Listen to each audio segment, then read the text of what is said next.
Good afternoon, ladies and gentlemen. My name is Gregor Jecke from Konrad Adenauer Stiftung. Konrad Adenauer Stiftung is a German political foundation and think tank closely affiliated to the CDU party of German Chancellor Angela Merkel. And I would like to welcome you all, specifically our four speakers, to the next session named Government Program Between Achievements and Challenges. And first, please allow me to give a short introduction to that session.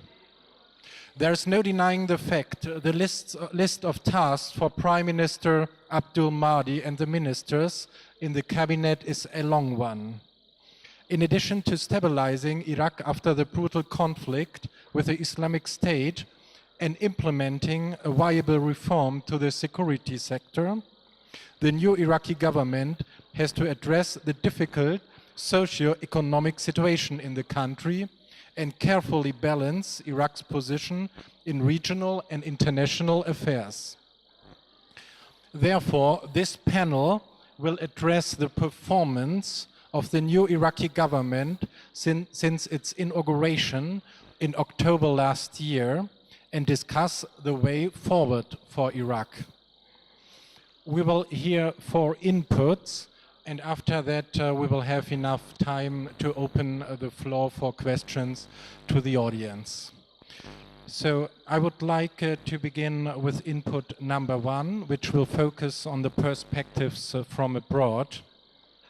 Our speaker is Ambassador Jonathan Paul Wilkes, Ambassador of United Kingdom to Iraq. Mr. Ambassador, the floor is yours.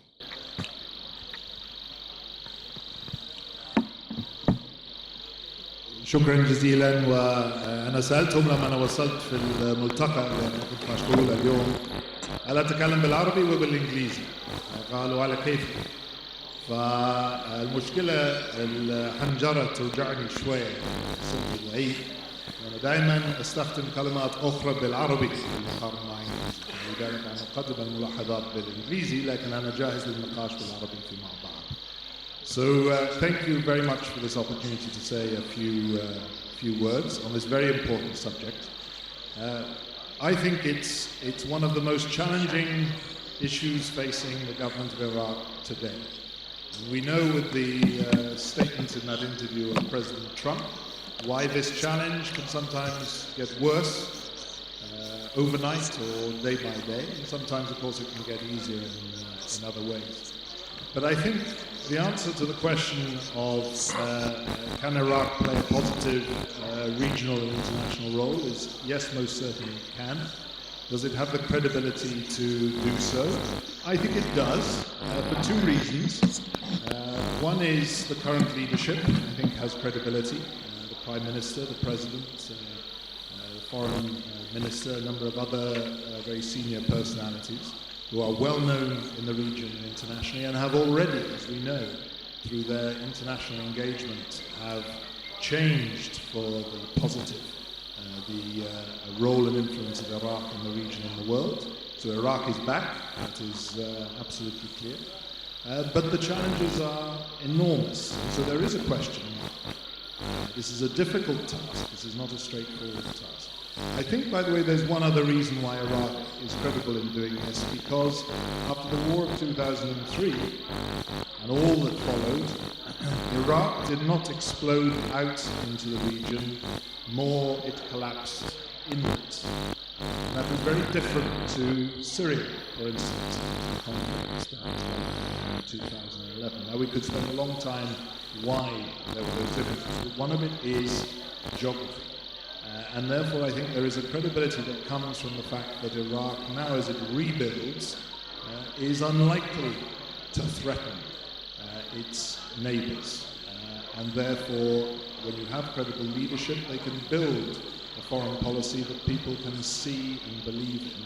And that's what the current leadership is doing. So when I sit with the Prime Minister and the President, and the Foreign Minister, they make very clear we want a balanced foreign policy, good relations with all the neighbours, good relations east and west, We want not to join any axis against any other axis, and we want to have a balanced and positive role on the other conflicts in the region. I think that is a credible vision, but it's difficult because we are in the middle of a regional escalation, we're in the middle of an international escalation, Iran with the US, Iran with Saudi Arabia, Iran with Israel. There are issues around Daesh, there are issues around the PKK, there are issues around the US and coalition withdrawal from Syria. And we know that makes things complicated. So how can Iraq, what are the things we need to look for? And I'll finish by saying 2 or 3 things about what we can look for to make a success of this.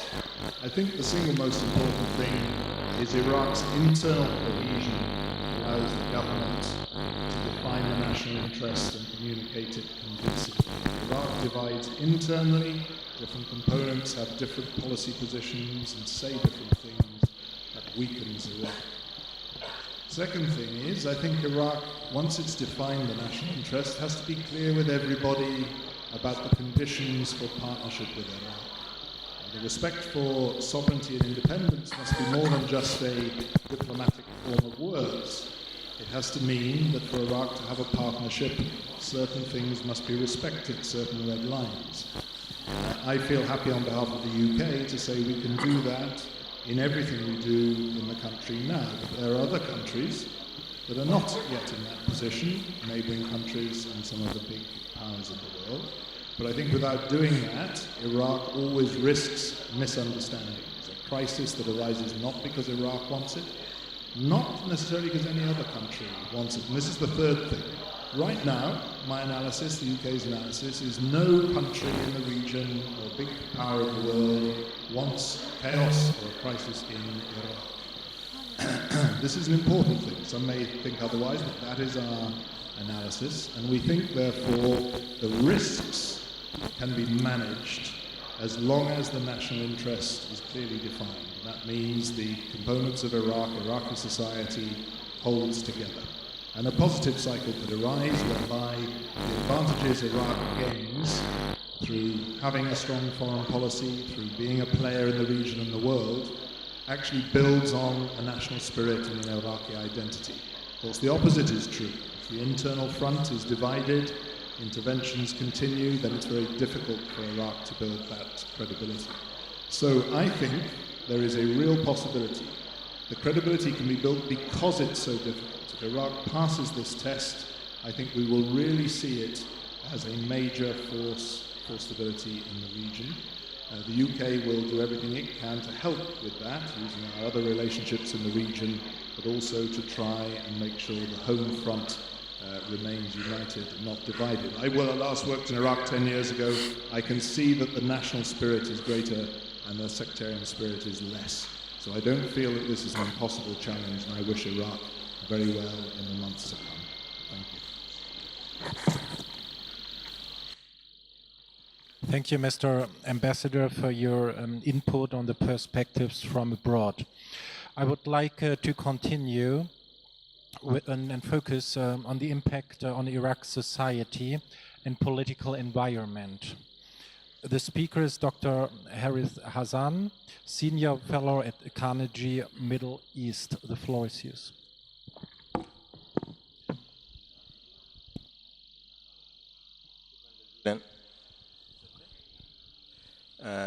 أيضا أنا سألت إن كان من الأفضل أن أتحدث بالعربية وبالإنجليزية، فطلب مني أن أتحدث بالإنجليزية وسجلت نقاطي بالإنجليزية، لذلك سأقدم مداخلتي بالإنجليزية.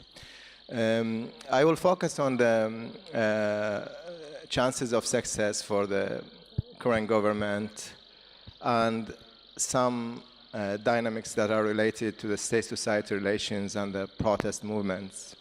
And I think to understand the chances of success for Adil Abdel Mahdi's government, we need to remember the conditions that preceded it, the formation of this government, especially the election, the low turnout, the irregularities that characterized it, the accusations of massive fraud that further delegitimized the Independent Electoral Commission.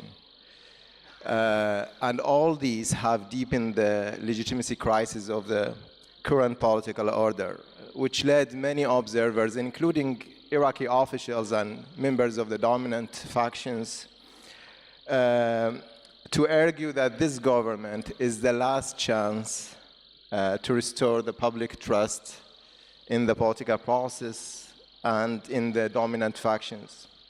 Almost everybody in Iraq today speaks about reform, about changing the methods of governance, but it is hard to find a clear reform agenda and what the word reform means for each side. I think the problem is that Adel Abdel Mahdi's government is held captive to the deal that brought it to power. And the only reform it is allowed to tackle are the ones that do not threaten the core interest of the major factions and major centers of power. Abdul Mahdi is a widely respected politician and economist. He rebranded himself before the election through a series of very good articles that he wrote that reflected a reformist mindset and a methodical thinking. Yet, the reforms he's promising, as well as the reforms he's allowed to tackle, are ones that are designed to avoid intimidating any of the major political forces, which raise the question, is it possible to make meaningful reforms while continue to please all these forces? And here we have a basic disagreement between the gradualists, people who think that reforms are only possible if they are slow, implemented in a piecemeal way, as an accumulation of small steps. And others who think that the legitimacy crisis of the political order, the current state of state-society relations, the anger in the street require major changes and drastic shifts in the way politics and governance are conducted in the country. And in my view, and I'm waiting for Mr. Laith Kubba's perspective on this, Abdel Mahdi is prone to embrace the gradualist vision. This is partly because of his character and partly because of the deal that brought him to power. Another point, I previously wrote about the post-sectarian movement in Iraq. And by that, I did not mean the end of sectarianism, whatever this word, however this term is defined, but that viewing Iraqi politics as merely an outcome of competitions and compromises between Shias, Sunnis, and Kurds is not anymore sufficient to understand the emerging dynamics and conflicts. So again, this is not to say that the sectarian frame is no longer relevant. It is still important, and it has evolved into an organizing principle for the political process. But my argument is that the end of the war against ISIS, with massive material and societal destruction in the Sunni areas, and the failure of the Kurdish referendum in strengthening the position of Erbil vis-a-vis Baghdad, meant that the Shia domination within the political order has been asserted. And as a result, it became less possible for both the winners and the losers to use the sectarian frame as a tool of mobilization and indeed as a tool of demobilization. And it became less possible for the population to delay their demands for better governance and improvement of socio-economic conditions because of the threat represented by the sectarian other. This leads me to my next point, which is about the protest movement and what could happen if another wave of protests erupted next summer. We noticed that the last wave was more radicalized, and the next could be further radicalized. While it is all possible that public anger could reach unmanageable levels, we should not underestimate the resilience of the existing political order. This resilience does not stem from its strength, but from its decentralized nature. And by decentralized, I don't mean what is today a very desired and praised objective, that is the distribution of power between formal institutions on the federal, regional, and provincial levels, but I mean the informal distribution of power, which resulted in what I call the democratization of violence. That is the failure of the formal entities to monopolize the legitimate violence, and the hybrid security arrangements in which the lines between the formal and the informal are increasingly blurred, and by the spoil system of revenue distribution, which enabled every major group to build its clientelist network. وحتى ساعد المترجم clientelist network بالعربي شبكات زبائنية. These networks are also operate in this gray area between the formal and the informal. Therefore, I don't prefer to use the term political parties to describe these groups. They are defined less by their political ideological differences and more by the patron-client networks that are assembled around a dominant family or a dominant figure. Most of these groups have military arms, so they share with the state the use of tools of coercion. They manage to find arrangements whereby these military arms receive part of the oil revenue while remain loyal to their groups. And they all have economic networks benefiting from the informal economic transactions.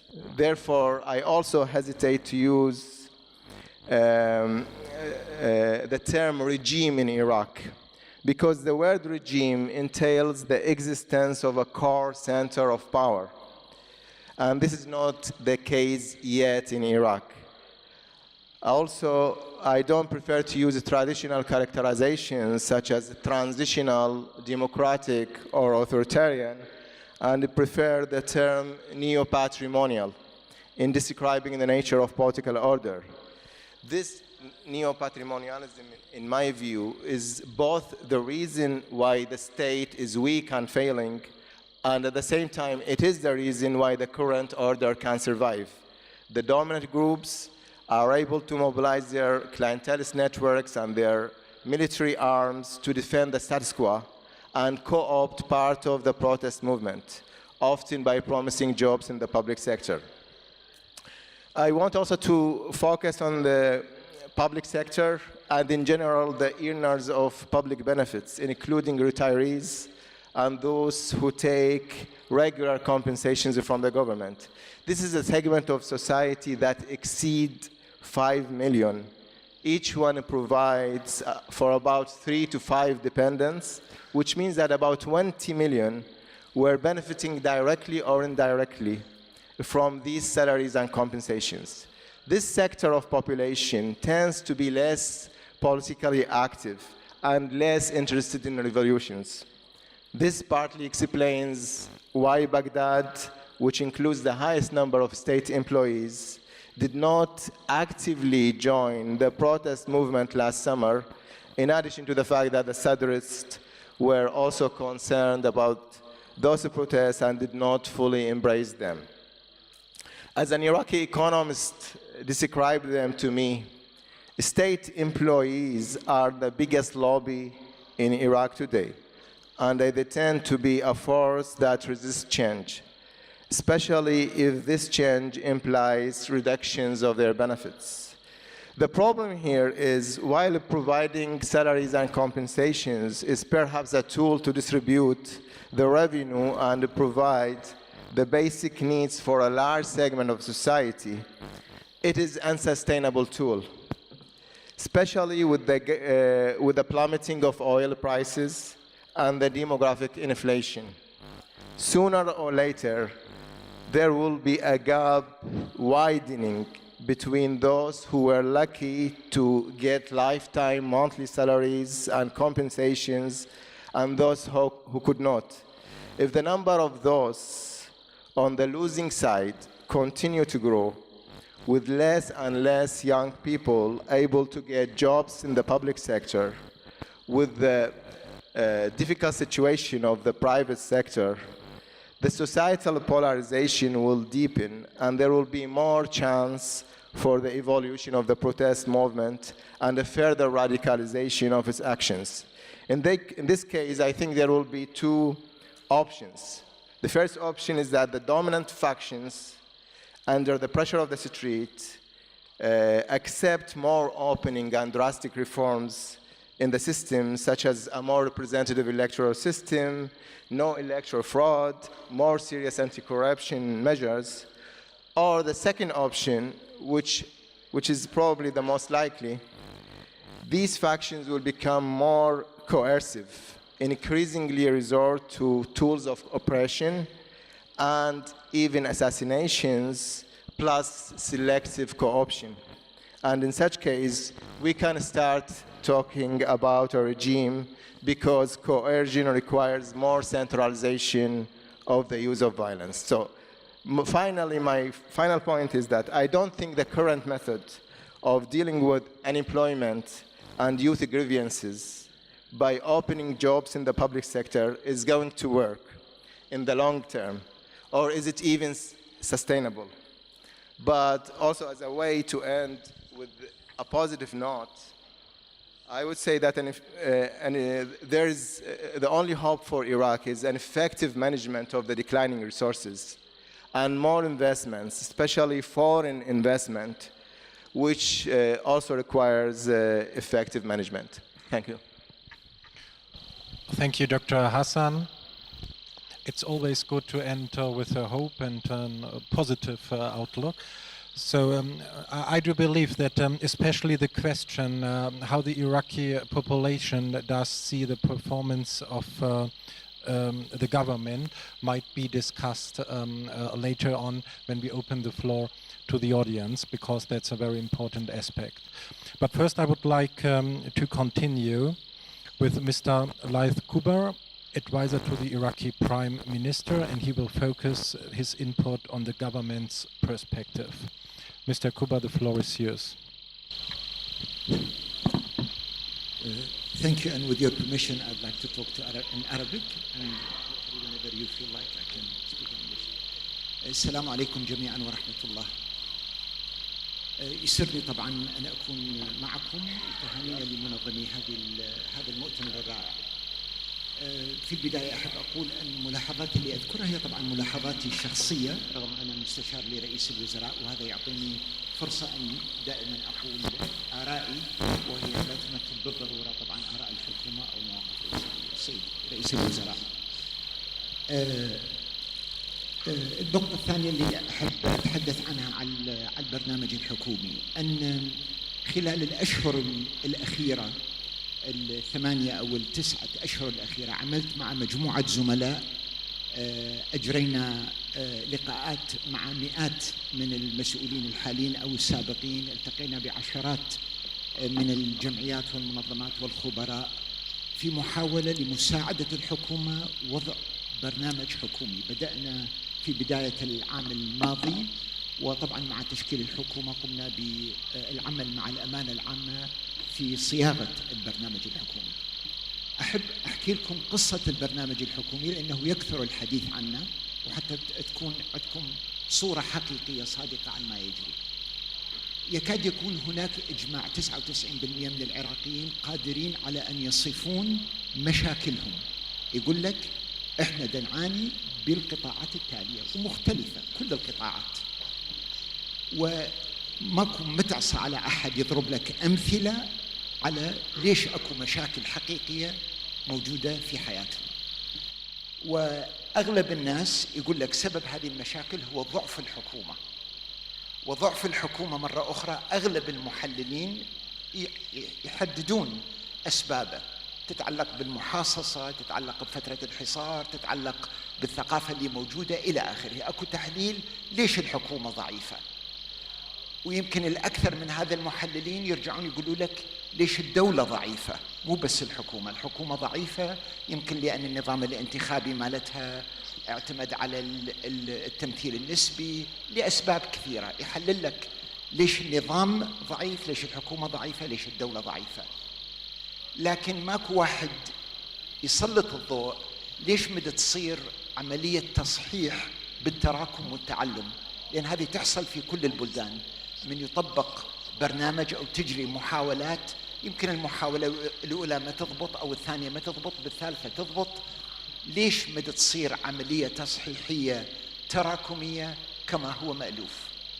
ففي الواقع احنا بدأنا محاولتنا لدراسة البرنامج الحكومي ضمن سياق المحاولات اللي تقوم بها الحكومة، وهي محاولات ممتازة موجودة عند الأمانة العامة. إذا أعطيكم هيك نبذة مختصرة، يمكن ب 2005 في أول حكومة، وأنا كنت حينها ناطق رسمي باسم الحكومة، ما كان أكو هناك برنامج حكومي بالمعنى الصحيح.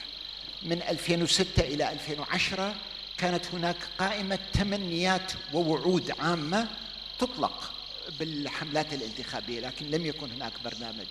من 2010 إلى 2014 جرت محاولة أولية. 2014 إلى 2018 تشكل قسم داخل الأمانة العامة لرئاسة الوزراء بنى قدرات تقنية على وضع برنامج حكومي ممتاز. ولهذا تقنياً الحكومة ممتازة جداً في أن تحدد ما هي الاحتياجات وما هو واقع الحال وما هي التمنيات، ولو توفر المال ما هي المشاريع التي ستنجز.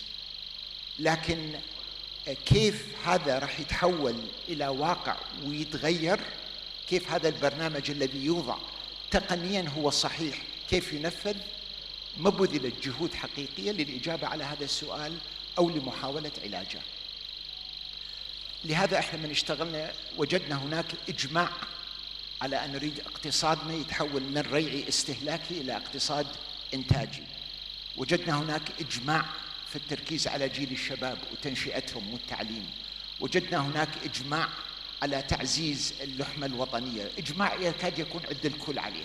لكن من تجي للخطوات العملية يقف تطبيق هذه البرامج. الأسباب الرئيسية، يمكن أهم سبب واضح كان هو جهاز الدولة عاجز، في عجز بنيوي بجهاز الدولة، سبب ترهل، سبب تعيينات، سبب صفقات سياسية، متعددة الأسباب. لكن لا يمكنك تنفيذ برنامج حكومي بدون وجود جهاز دولة، ماكينة كفؤة قادرة على تنفيذ هذا الجهاز. طيب، صار السؤال ليش ماكينة جهاز الدولة مدى تشتغل؟ وإذا أردنا أن نضع جزء من البرنامج الحكومي إصلاح هذه ماكينة الدولة، وين المشكلة؟ بسرعة اكتشفنا أنه الشغلات اللي تتعلق بالثقافة القديمة أو بمقاومة البيروقراطية أو غيرها من التحديات سهلة وقابلة للعلاج، تحتاج وقت، ما راح تصير مرة واحدة. أكو تجارب مماثلة بشعوب أخرى لكن كلها قابلة للعلاج. الحجر الصخرة اللي تقف عندها تنفيذ برامج الحكومية هو أن أي برنامج حكومي أنت تضع سياق الحقيقي هو البشر، هو المجتمع نفسه، هو بالتحديد الكتل السياسية اللي تكون ماسكة بالبرلمان وتكون ماسكة بالسلطة وعندها لجان اقتصادية مستفيدة من عقود حكومية، مستفيدة من موارد عديدة اللي من أموال الدولة، وعندها تعيينات، عندها فضائيين، عندها مصالح حقيقية نمت داخل جهاز الدولة. وبالتالي أي محاولة جادة لإصلاح جهاز الدولة وتطبيق البرنامج الحكومي يعني الصدام المباشر مع كتل مصالح حقيقية انبنت عبر العشر سنوات الماضية. بعبارة أخرى، لابد يصحب البرنامج الحكومي برنامج سياسي تعقد بصفقات حتى يتم تنفيذ البرنامج الحكومي. لكن واقع الحال، وأنا طبعا دائما هاي كل آرائي شخصية كما ذكرت، ما تمثل رأي الحكومة، أنا مستشار فأعطي آرائي. واقع الحال وتجارب أخرى بالبلدان تقول ما يمكن فقط عقد صفقات بهذه الطريقة لإصلاح الجهاز الحكومي. ما لم يحصل هناك ضغط مجتمعي حقيقي، ما لم يكن هناك ارتفاع بمستوى المشاركة المجتمعية، مستوى الوعي الوطني، ما راح يتغير. هذه الدوامة اللي العراق يدور فيها ما راح تتغير، راح تستمر المعاناة. والمحزن أن العراق بلد نفطي قادر على أن يديم معاناته، لأنه عنده القاع تطلع فلوس وتدفع، رغم الماكينة غير منتجة لا اقتصاديا ولا هي ذات جودة، يعني هي رديئة الأداء ومكلفة، لكن بسبب النفط تستطيع الدوم. ففي الواقع يمكن أحاول أختم بكلمة عملية، لأن أريد أركز على الجانب الإيجابي. هل هذا العرض معناه طيب إحنا شو نسوي؟ أنا أعتقد وأنا متفائل جدا أنه العراق الآن يدخل طور جديد، مو فقط لأن ذكر السيد السفير ملاحظتين عميقة، قال مو شغل أي دولة تتدخل بالعراق، لكن العراقيين لازم يلمون نفسهم برؤية ما هي رؤيتهم الوطنية ومصلحتهم حتى العالم يقدر يتعامل معهم. في الواقع المسألة أعمق من هذه. العراقيين يحتاجون، إحنا كلنا نحتاج لحظة نتذكر فيها، نسترد فيها وعينا، ووعي العراق أكبر بهواية من 90 سنة اللي هي عمر الدولة العراقية. العراقيين لازم يتذكرون دائما أن هذه الأرض بعمقها بالتاريخ كانت دائما تمثل منطقة نفوذ. العراق أكبر من حدوده، العراق ما ممكن أن يقزم وأهله تصغر رؤيتهم لأدوارهم فقط ضمن اختلافاتهم. الاختلافات اللي وجدت بالعراق لأن العراق منطقة حضارية تاريخية لمدة 500 سنة، هذه المدينة حكمت إمبراطورية، ففيها كل التنوع وفيها جسور إلى كل بقاع الأرض، أما دينيا أو قوميا. هذا هو العراق. ما لم نولد ونرفع رؤية عن العراق الكبير اللي تستطيع كل خلينا نقول القوى الوطنية والرؤى السياسية المختلفة تصطف وراها مع الاحتفاظ بكل خصوصياتها، ذاك الوقت نستطيع نبدل الدينامية اللي موجودة في العراق ونتطلع إلى رؤية لمصلحة وطنية أكبر، والعراق يستعيد نفوذه الأكبر بالمنطقة. السيد رئيس الجمهورية اليوم في الصباح ذكر رؤية عن عراق كبير يلعب دور في المنطقة متكامل مع أمن المنطقة ومع اقتصاد المنطقة، وأن العراق في الواقع يرجع يكون عاصمة المنطقة، عاصمتها ثقافية، عاصمتها حضارية. الأفق اللي موجود حتى يكون عندنا برنامج حكومي فاعل يحتاج نصلح جهاز الدولة. حتى نصلح جهاز الدولة لازم نحل مشكلة الأحزاب اللي ما تستطيع ترقى بالعراقيين إلى رؤية أكبر، راح يتجاوزها الزمن. واجب كل القوى المجتمعية العراقية أن تضغط بهذا الاتجاه حتى ينجح البرنامج الحكومي، وإلا يبقى قائمة تمنيات والمجتمع يقدم قائمة شكاوى.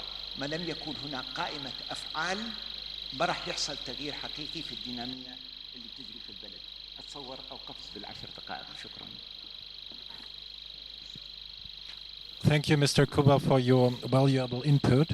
Last but not least, I would like to pass the floor to Dr. Michael Knights. He's Senior Fellow from the Washington Institute. And Mr. Knights, he will focus on the policy area of security. Thanks. How's that? Good? So I'll talk today a little bit about some of the studies that we've been doing at the Washington Institute for Near East Policy with regard to security in Iraq and where it will go in the next coming years. Recently that was published in West Point's Combating Terrorism Center journal Sentinel in December 2018, and there was a previous one in August 2017 where we looked very specifically at the number of security incidents in Iraq, looked at the quality of those individual incidents, where they took place, and then found some trends from that.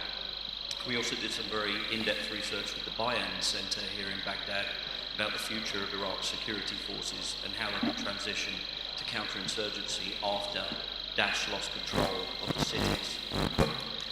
It's very clear what the achievements of the last government were in Iraq. They liberated all 25 cities and major towns that were held by Daesh, all the oil fields. They exposed Daesh to iconic defeats on the battlefield, to the extent where Daesh now cannot stand and fight in daylight anywhere in Iraq.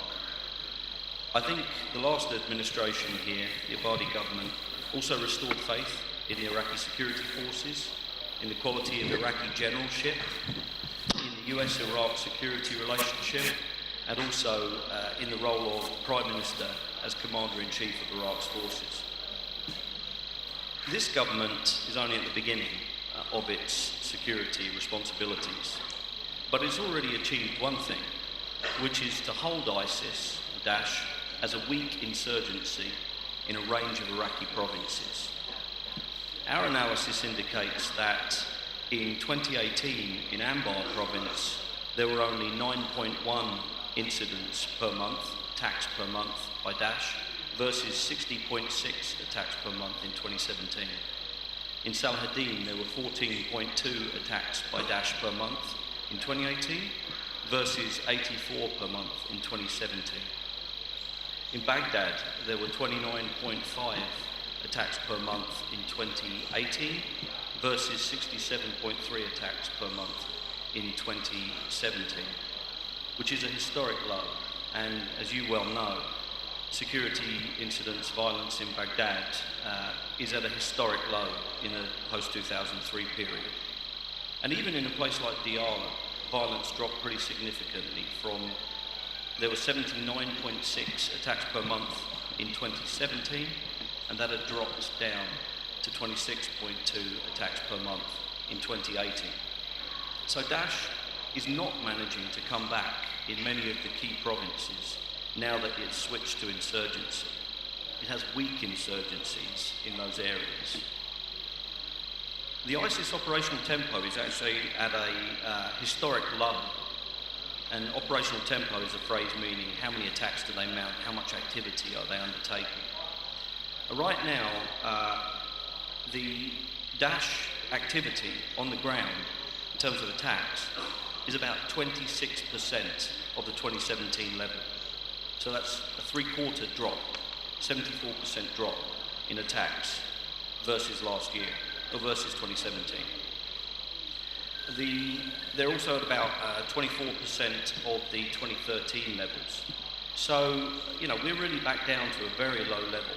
Clearly, Daesh was hit extremely hard on the battlefield in Iraq, in their depth, their sanctuary in Syria, but also their model failed on the ground. They had a chance to run an area a quarter the size of Iraq, and they failed to either run it properly or defend it.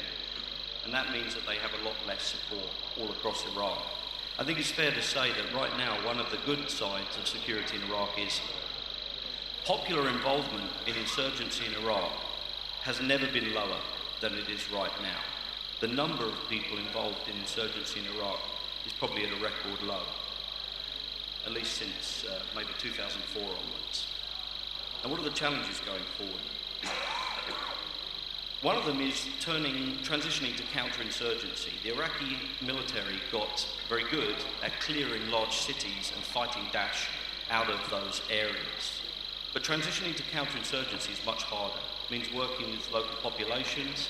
It means doing intelligence-driven raids. You have to be very careful around the population.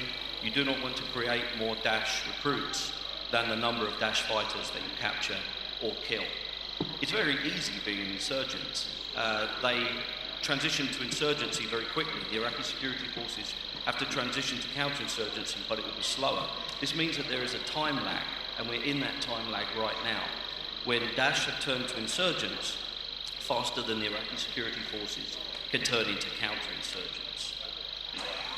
So in the areas where Daesh is concentrating their activity, we saw in our Washington Institute studies that in southern Nineveh, increasingly western Nineveh, and also in the rural Kirkuk areas and parts of northern Diyala, these are the areas where Daesh is concentrating on. They are trying to be a smaller, more concentrated, more selective and surgical insurgent group. They are killing around 7 to 10 local community leaders per month. The Muqtars, Kaimakams, Mudirs, in a number of these areas. 7 per month, every month, non-stop. And they will keep doing that for years unless they're stopped. 75% of their key leader assassinations are happening in just 10% of their operational area. That area of northern Diyala, of Kirkuk, and of southern Nineveh. Now, the Iraqi security forces have clearly done a great job of bringing security back down to 2011 levels of attacks or lower.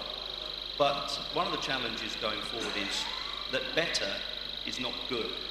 Better only feels good to Iraqis, and I understand that totally because you've been through so much violence. It feels good that the situation is better than it probably ever has been before. But to an international community or to investors, when they hear that there are still 127.1 violent incidents in Iraq every month in 2018, that doesn't sound low to an international community. When you hear that there are 76.2 explosive incidents in Iraq a month, that doesn't sound normal to people from most parts of the world. It doesn't even sound like an improvement because they don't understand what this country has been through. So there's more work to be done in terms of normalising the environment here. And I think it's also true that perhaps there have never been as many arms out of control of the state as there are right now. Arms out of control of the state in the hands of militias are corrosive to the future stability of the Iraqi state. I'm worried particularly about areas like Basra and Kirkuk, where large-scale oil smuggling are returning. Once militias get the chance to earn billions of dollars in a year, it is very difficult to unroot them. Law and order is important to restore, even in environments like Baghdad. And of course, Iraq must be in control of all the armed people inside the country, and the state itself must decide whether those people are allowed to go abroad to fight. In terms of solutions, 3 things I would focus on. First of all, there are things that are holding back Daesh from returning to their 2014 levels. First, the leadership of the Iraqi security forces is much better than it was in 2011 through 2014. So the security force leadership has to stay very strong. 2, Iraq now has a military relationship with the largest number of military allies it has ever had.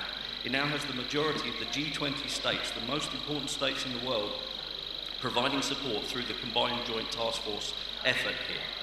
It has never had allies like it has at this day. And third, Syria.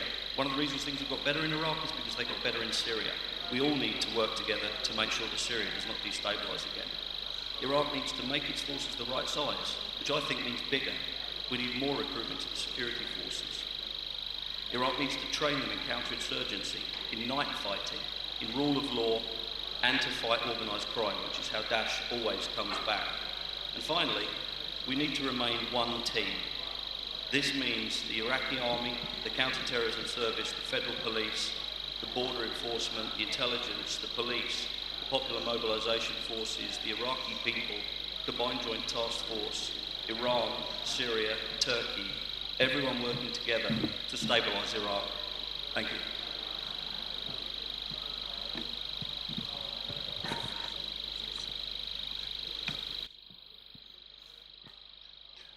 So, before opening the floor as promised to the audience, I have one quick question for each panelist. We talked about the list of challenges the country is facing. So from your point of view, what do you think should be the top priority of the new government? The top priority? We can begin with you.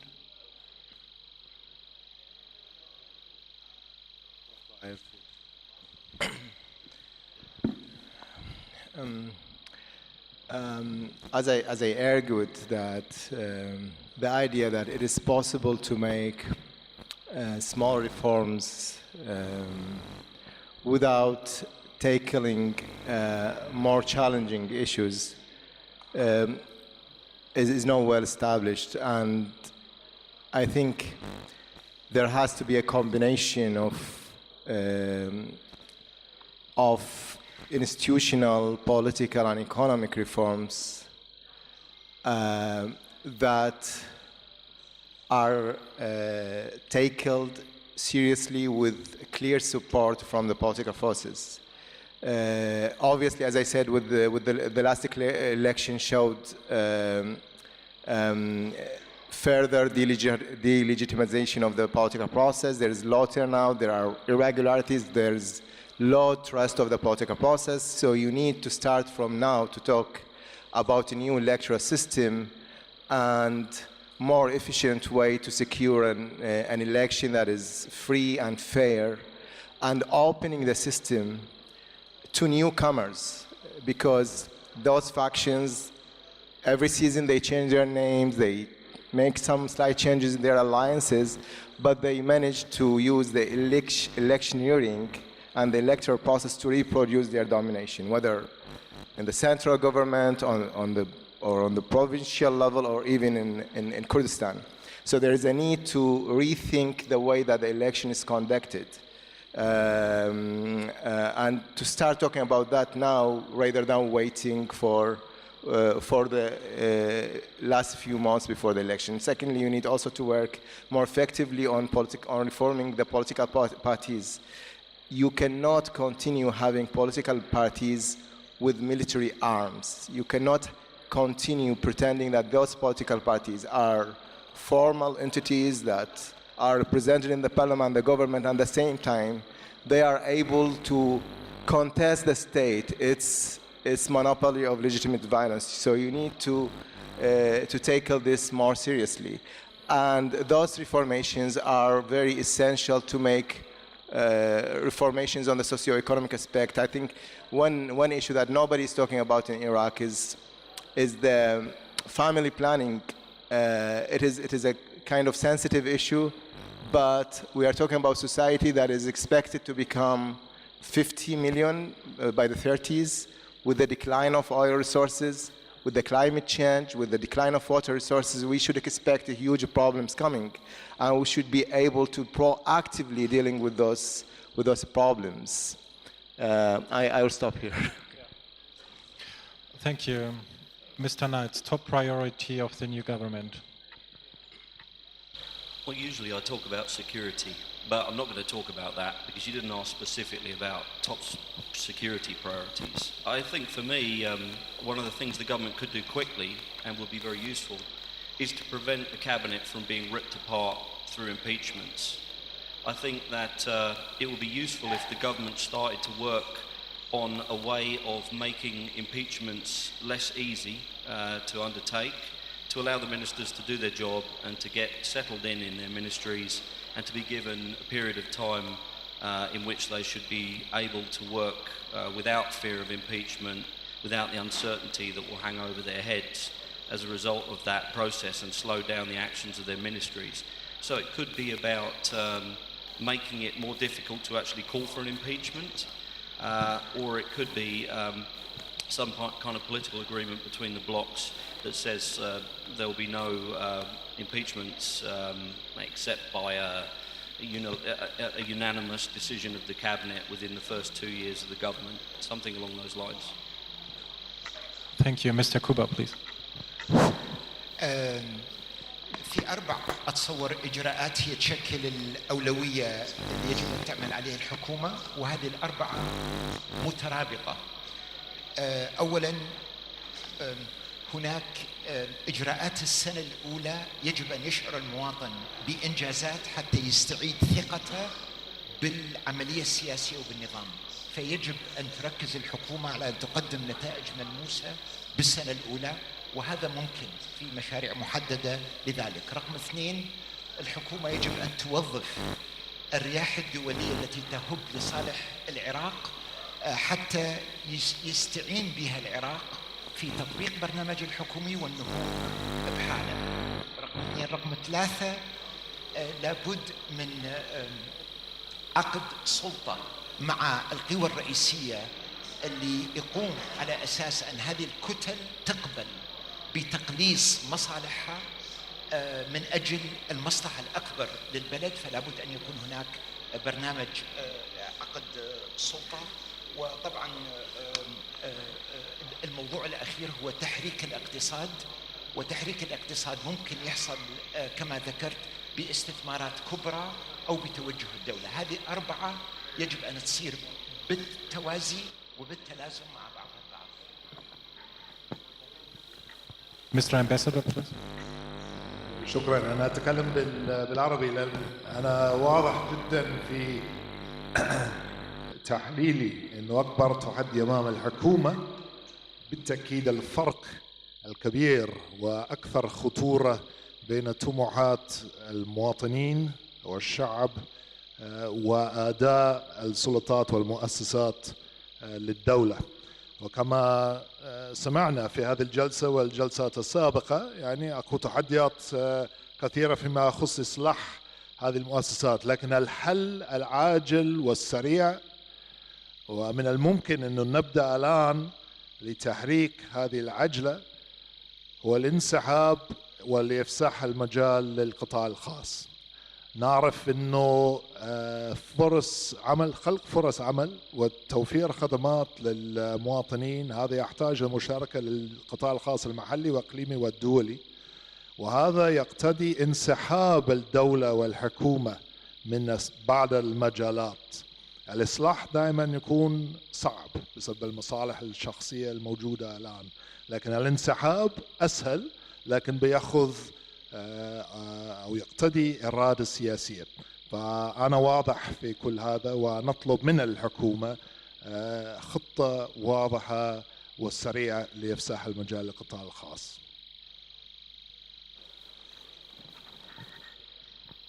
Thank you, Mr. Ambassador. So we still have 10 minutes left, open discussion to the audience. So if you be so kind to mention clearly to whom you would like to address your question, and also mention please your name and your function, your organization you come from, that makes it easier for us. The gentleman in the first row, please. بسم الله الرحمن الرحيم. أمير الموسوي، مدير مركز الدراسات الاستراتيجية والعلاقات الدولية من طهران.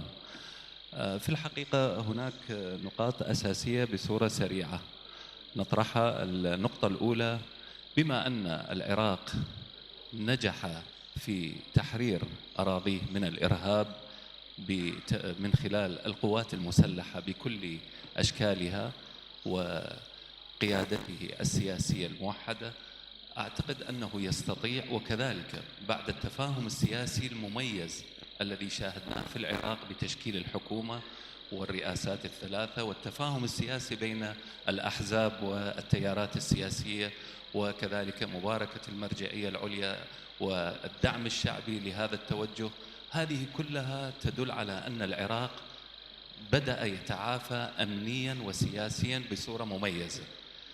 إذن لماذا لا يستطيع أن يقفز اقتصاديا وخدماتيا؟ لماذا لا تفرض الحكومة العراقية على الشركات الأجنبية التي تبيع العراق كل مواد استهلاكية وكل الموارد الاستهلاكية التي تدخل العراق، لماذا لا تجبرها على التصنيع داخل العراق؟ هذه التجربة مرت بها إيران ونجحت. كل شركة تريد أن تبيع سيارة، تبيع أي شيء، مستلزمات كهربائية، طبية، أن تفرض عليها في العقود خلال فترة معينة إنتاج هذه البضاعة داخل العراق، وهذا يطور الوضع في العراق ويقلل من البطالة ويزيد من فرص العمل ويجعل العراق من الدول المنتجة وليس المستهلكة. النقطة الأخرى في الحقيقة موضوع الإرهاب.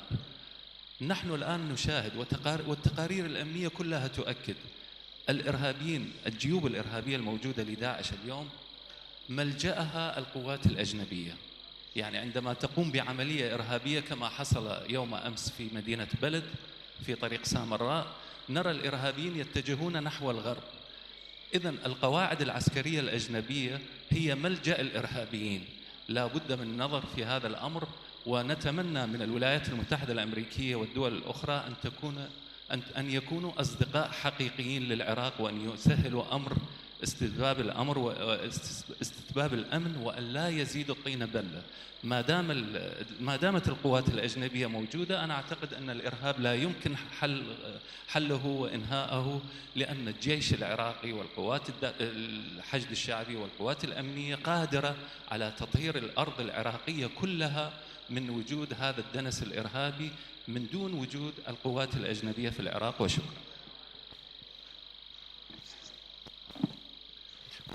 Thank you. I would like to take two other questions, and then I would like to pass the floor to the speakers. And I was told to close the panel at exactly 6:30. So you know, Germans are known to be very strict on that. So I don't want to disappoint you. So please go ahead, sir.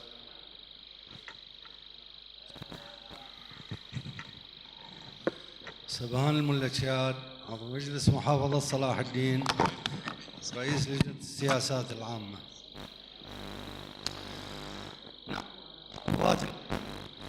في المحافظات المحررة ليس لدينا هوية اقتصادية حاليا، تشوهت هويتنا الاقتصادية تماما، إن كانت المحافظة زراعية أو صناعية أو تجارية.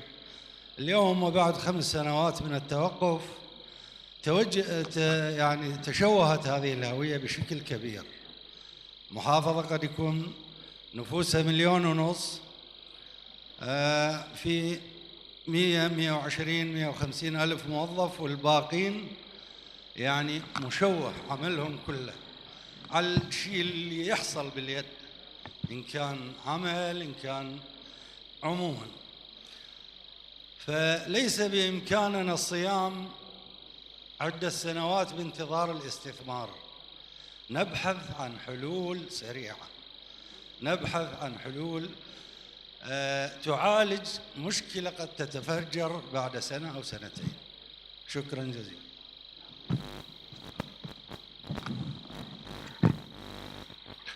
Thank you. So the last question,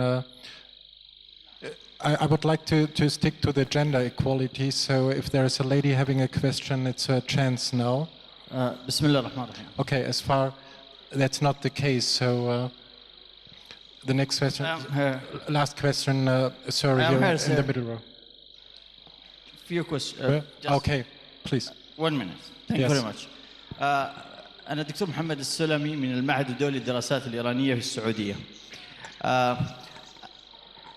يبدو أن هناك الحقيقة في الجانب الاقتصادي على وجه الخصوص هناك معاناة في قضية البضائع في الداخل العراقي وفتح السوق العراقية للتنافس الشريف في المجال التجاري، وقضية توفير البضائع بالجودات المختلفة. هناك رغبة ربما من بعض الجهات للسيطرة على السوق العراقي وتصدير بضائع رديئة الجودة، لكن عندما يفتح المجال للجودة الأعلى والسعر المنافس يكون المواطن العراقي أمام خيارات عديدة من حيث السعر ومن حيث الجودة. الجانب الاستثماري أيضاً في الداخل العراقي رأس المال جبان كما يقال، ويحتاج إلى إجراءات داخلية على المستوى الأمني وعلى المستوى مكافحة الفساد ومحاربة الفساد. هناك شركات خليجية وعربية ودولية تريد أن تدخل السوق العراقية، لكن البيئة ليست إلى الآن بالبيئة الصالحة للاستثمار الأجنبي، وبالتالي أعتقد أن على الحكومة العراقية مسارعة الخطى في قضية تهيئة البيئة للاستثمارات الخارجية. ومن هنا يجد المواطن العراقي، وهمنا الأول المواطن العراقي، جميع الفرص الاستثمارية، التوظيف، التنافس الشريف في قضية تزويد المستهلك العراقي بالبضاعة الأجود والسعر المناسب. شكرا لكم. Thank you. So we can come to the closing remarks of our speakers. I would like to begin with Dr. Knights because the first question was security related. So please, Mr. Knights.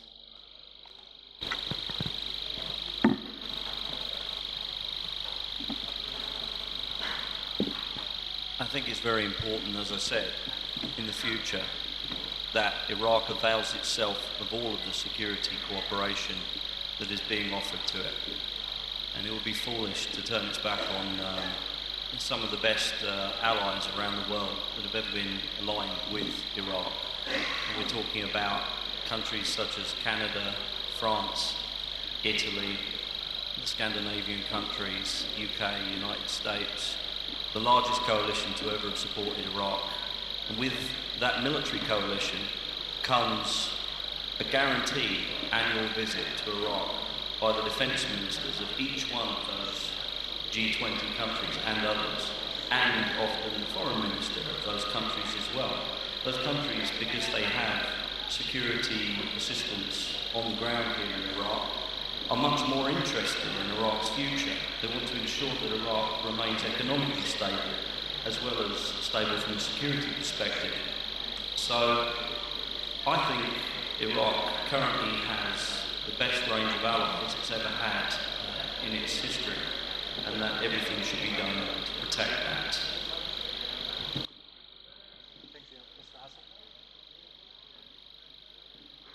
بخصوص الإصلاح الاقتصادي، أنا أعتقد واحدة من المشاكل الأساسية اللي أعتقد حتى في الندوات السابقة تم التطرق لها هي مشكلة القطاع العام المتضخم. وهذا التضخم الهائل للقطاع العام يستمر بإضعاف قدرة القطاع العام على أن يشتغل بشكل كفؤ. هي العدد يتضخم والكفاءة تقل بشكل مستمر. المشكلة هنا مثل ما ذكر الأخ من صلاح الدين أنه الاقتصاد العراقي في العقود الأخيرة تحول بشكل شبه كامل إلى اقتصاد ريعي معتمد على النفط. بحدود 95% من الميزانية الحكومية تأتي من الريع النفطي، بحدود 65% من الناتج المحلي الإجمالي يعتمد على النفط.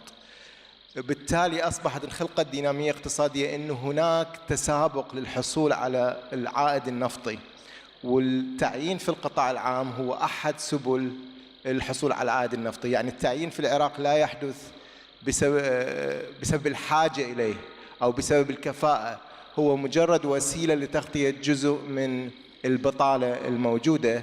لكن النتيجة أنه أنت تخلق قطاعات مستفيدة ستقاوم أي محاولة تغيير في مرحلة لاحقة إذا أردت أن تعيد هيكلة القطاع العام لتجعله أكثر كفاءة. النقطة الثانية، المشكلة أيضا طغيان الاقتصاد غير الرسمي في العراق. القطاع غير الرسمي هو أكبر قطاع اقتصادي في العراق. النظام البنكي نظام متخلف وتقليدي جدا. التبادلات المصرفية تعتمد حركة الكاش أكثر ما تعتمد أسلوب النظام المصرفي. كل هذه الوسائل خلقت شبكات مستفيدة من هيمنة العلاقات الاقتصادية غير الرسمية، وهذه الشبكات نفسها لها علاقات مع القوى السياسية المهيمنة، وأصبحت قوة قادرة على مقاومة أي تغيير جدي ممكن الحكومة تحاول أن تقوم به. شكرا.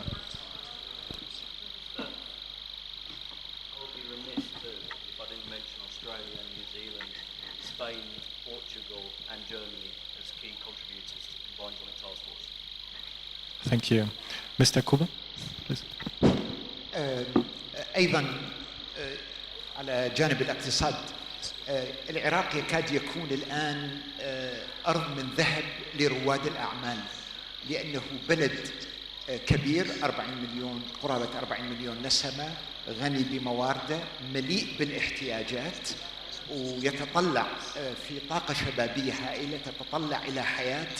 فمن كل الاعتبارات رواد الأعمال اللي يرون الفرص ويستبقون قبل غيرهم يجب أن يروا في العراق فرصة ذهبية الآن، خصوصاً أن العراق يريد أن يندفع باتجاه تنمية القطاع الخاص وتنمية الأعمال. الملاحظة الثانية فيما يخص المحافظات المحررة وغيرها، في الواقع الإجراءات الأسهل هي اللي سابقاً أطلقتها الحكومة، لكن تعثرت مرة أخرى بسبب ضعف الجهاز الحكومي وبسبب الفساد وبسبب النفوذ السياسي. أطلقت مبادرة زراعية وزعت فيها أراضي، أطلقت مبادرات سكنية لتمويل إعمار، وأعتقد راح تطلق، يعني رئيس الوزراء تحدث أظن الأسبوع الماضي أنه راح يملك المواطن أرض بشرط أن يبني والحكومة تعطي سلف، هذا لتحريك الاقتصاد.